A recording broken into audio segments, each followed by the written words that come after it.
What's the meaning of bifocal?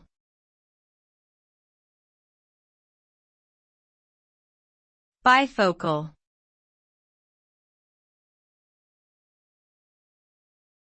Bifocal.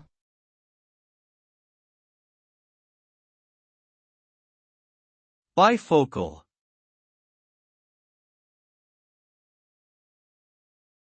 Bifocal.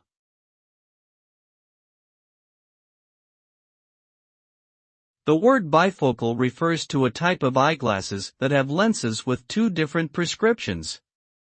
Usually, the upper portion of the lens is for distance vision, while the lower portion is for near vision. Bifocals are commonly used by people who have difficulty seeing both far away and up close, such as those with presbyopia.